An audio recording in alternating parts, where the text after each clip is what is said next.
እሺ nagaan siniifatu kam jirtu ani obboleessa keessan lammiidha har'a kutaa sadaffaa kamtiin pointii sarveerii irraa fudhanne garsiif 3D software import gochuu akka dandeenyu wajjin ilaalla. How to import server data to Civil 3D software kana wajjin ilaalla jechuudha. Kana gochuudhaaf step ni jalqaba Civil 3D fi Excel kan Excel ka qophaa'e daataan sarvee irraa fudhannee nu barbaachisa jechuudha. Kana gochuudhaaf majammara Civil 3D keenya banachuutu nurra jira. Kajaraa Civil 3D banee jira. Inni biraan daataa keenya cheekii gochuun nurra jira jecha. Daataan keenya kun danara sarvee daataan kun fudhame daataa kana cheekii gochuun nurra jira jechuudha.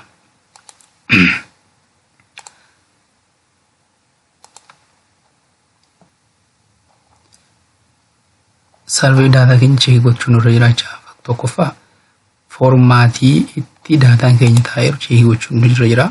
Pointiin jira, norzingii, esting, elevation, code yookaan immoo description ofirraa qabaa jechuudha. Daataan keenya isaan kana jalqaba cheekii gochuun nurra jira.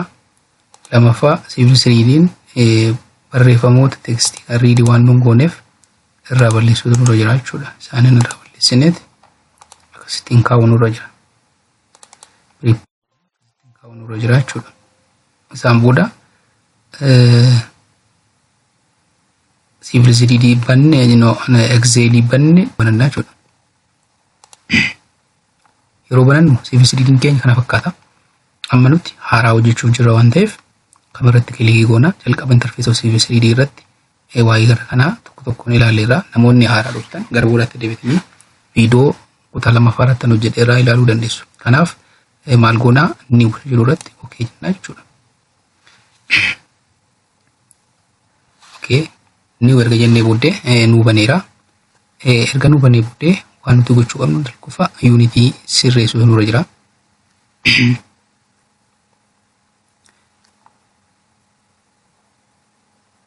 Unity sirreessuu jira. Fakkeenyaaf maqaan drawing keenya drawing 1 jira. Drawing 1 kanaaf dhufnee setting keessa illee drawing 1 isa jirrutti right click goone edit drawing setting kan jira. Drawing setting keessa galle isaan kana gara biyya keenyaatti jiru nurra jiraata jechaadha. Kan keessa barbaaddanii Itoophiyaa kan jettu jirti. Isarratti okay jenna. Isaan booddee coordinate system biyya keenya jiran tu as keessa jira. Kana keessa lafa nuti jiru coordinate system keenya adda baafannee isarratti click goona. Fakkeenyaaf naannoo Addis Ababaatti coordinate system keenya 37 godha jechuudha. Isa kana fayyadamna waan ta'eef kana check goona. Lammaffaa inni kun meetirii ta'uu isaa check goona. Nuti meetira fayyadamna waan ta'eef jechuudha. Isaan booddee okay jennee asii baaneerraa jechuudha. Erga akkas goonee mijeeffannee booda survey data import gochuu dandeenya jechuudha. Civil 3D survey data karaa sadii import gochuu dandeenya. Inni jalqabaa toolspace fayyadamuudhaan import gochuu dandeenya. Toolspace jechuun kan dura wajjin ilaalleerra kun toolspace jedhama jechuudha. Toolspace keessa prospectorii fayyadamuudhaan import gochuu dandeenya. Ani lammaffaa direct point kan jedhamu jira. Point ufne point creation tool kan jiru fayyadamuudhaan import gochuu dandeenya. Inni sadaffaan immoo insert kan jiru kana keessa gallee dhufne import survey data kan jiru jira. Import survey data kana keessa hubannee gashuu dandeenya jechuudha. Tokko tokkoon wajjin ni ilaalla. Jalqaba akkamittiin prospector yookaan toolspace jala prospectorii kan jiru fayyadamnee import gochuu akka dandeenyu wajjin ilaalla. Prospector kan jettu keessa dhuftan ilaaltan point group surface alignment kan jedhamu jira. Am point import gochaa waan jirruuf point jechuu irratti left click goona jechuudha. Left click goona. Isarratti agar left click goone right click gaafa goon create kan jedhu jira jechuudha. Create jedhu irratti left click gaafa goon inni kun akkasitti creating point tool nu dhufa jechuudha. Isaan kana keessaa kana jechuun harkaan asuma keessatti yookaan immoo asuma irratti uumuu barbaanne maanuwaalii kana fayyadamna. Akkasumallee intersectioniidhaaf yoo barbaanne akkasumallee extension alignment and offset gochuu barbaanne akkasumallee random point yoo barbaanne interpolate illee yoo barbaanne dana kee jira jechuudha. Hundumsaa amma direct kan nuti barbaannu importing point kan jettu ishee kana irratti argamtu kan wanti import godhu irratti okay jennaa jechuudha. Import gaafa goon boksii akkasii nu kennaa jechuudha. Boksii akkasii nu kennaa. Sabooddee mallattoo iddoowwan qabdu kanarratti kilikii goona. Gaafa goonu iddoo daataan keenya jirutti nu fudhata jechuudha. Daataan kun sila isa jira diskitoop irra waan hin kaa'e maal jedheen kaa'e sarveey daataa jedheen kaa'e. Kanaaf CSVdha okeen jira jechuudha. Okay, naa galeera right naa godhe jechuudha. Isaan booddee sila specify point file format jira. Format sila cheekii goonerraa pointii norzii st fi descriptionii kan jiru as keessaa barbaadna jechuudha. Azira point north st jira z jechuun elevationiidha d immoo description kan koodiidha. Kanarratti okay jennaa jechuudha. Sanaan booda addi point to point group waan hin uummanneef kun nu barbaachisu. Kanaaf booda isaan kana lamaan do elevation adjustment possible kan jiru irratti gochuu dandeenya jechuudha. Kanaan booda finneerraa okay jennaa jechuudha. Okay erga jennee booddee right click amma gaafa ilaallu tokko yoo jiru garuu galeera pointiin galuu isaa kamtu argina kunoo isheen kun mallattoo gurraacha agarsiifteetti yookaan immoo pointii groupiin mallattoo idoo agarsiiseera jechuudha. Kana jechuun pointiin galeera kunoo ol pointii jedha pointoota jala jiru jechuudha. Akkamittiin kana fidachuu dandeenya jedhuudhaaf right click goonee zoom extent kan jiru irratti jira. Keza amma right click goonee zoom extent jeetu mallattoo gaafa goon daataan keenya nu galee jira jechuudha. Daataa kana fakkaatu gashinee jira jechuudha. Daataan keenya nu galee kana fakkaata. Pointiin kana fakkaata. Kana jechuun yoo barbaanne dhufnee descriptionii elevationii isaa akka nu kaa'uu barbaanne all point kan jedhu irra gallee property kan jedhu irra gallee basic qofa waan nu kenneef style yoo barbaanne as keessaa filachuu dandeenya jechuudha. Fakkeenyaaf description elevation only norzing and esting point number only akka barbaachisutti isaan kana keessa akka barbaannetti irra buufan. Ammaaf description only yoo jedhe koodii qofa kanatti agarsiisuu waan barbaanne sirratti nu kee jedha jechuudha. Okay, isaan booda kun kanatti naaf hinneera. Isaan booda xscale isaa gadi qabadheen cheekii godhaa jira. Akkasittiin center line, edge of road, spot height maaltu akka jiru safarichi hunduma isaa agarsiiseera jechuudha. Kun meetodii isa karaa tokkooti jechuudha. Meetodii inni lammaffaan immoo kana dhufnee kun meetodii tokkoffaadha. Meetodii lammaffaan immoo kana dhiifnee mallattoo ida'uu kanaan windoon biraa banannee irratti hojjennaa jechuudha. Meetodiin inni lammaffaan karaan itti pointii gashuun immoo directii pointii kan jedhu kana dhufnee pointii creation tool kan jettu irratti isuma silaa nuu fida. Isaan booddee dhufnee booksii masa silaa nuu fida. Daataan keenya addana jira. Already akkuma silaatti jechuudha.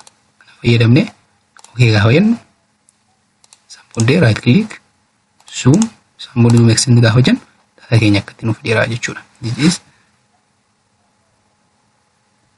second choice keenya ammaraa keenyadha jechuudha. Inni lammaffaa inni sadaffaan barbaanne immoo ammas iddoo kana duraan gambira banannaa kana irratti dhufnee insert kan jedhu keessa jira. Insert dhufnee gallee import survey data kan jedhu. Import survey data irratti kilikii goona. Isaan booddee kanaatiin nuuf fidaa jechuudha. So import survey data winne create new survey database. So maqaa kenninaaf jechuudha. Fakkeenyaaf A to B road jennee maqaa kenninaaf jechuudha. Isaan booddee next jedha. Wait qosheen eegna. A to B road kan jiru maqaa kenninaaf irraa jechuudha. Isaan booddee next jenna. Next erga jennee booddee data source type kan jirtu jetti. Data source field book file jira. Land XML file jira. Point file jira. Isaan kun hundi isaaniiyyuu hin fayyadu. Amma nuti survey data directive fudhannee point waan qabnuuf point file jennaa jechuudha. Isaan booda boxii kana fakkaatu nu dhufa. Yeroo kana mallattoo ida'uu kana tuquudhaan akkuma silaa survey keenya tokko kennaa. Okay, nu galee formaatii keenya akkuma silaa cheekii gochuun dura so ready galchineerraa jechuudha wanti keenya. Perfect. We are perfect. Nu galeera jechuudha. Keza right click zoom extend.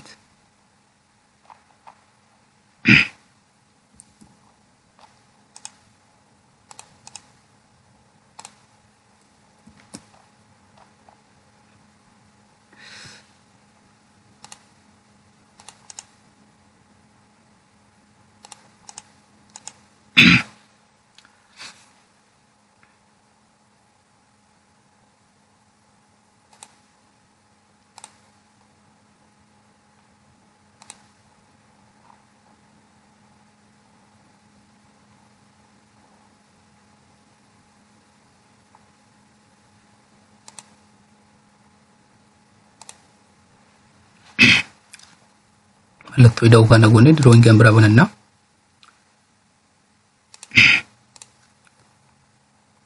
Isaan booda insert kan jedhu import survey data keessa galee create new survey database kan jedhu jira. Kana irratti maqaa kennina jechuudha. Fakkeenyaaf new road jenna. New road jennee maqaa kennine nu reed nu dhufeera create jenna. Create new road biyyaallo kasaan booda next jenna jechuudha. Next ergannee booda point file kan jedhu qabna. Data source type kan jedhu keessa point file erga filannee booda deemnee mallattoo kana tuqnee survey data keenyatti gashanna jechuudha. It's perfect. Survey data keenya nu galeera. Point source dha. Sabura next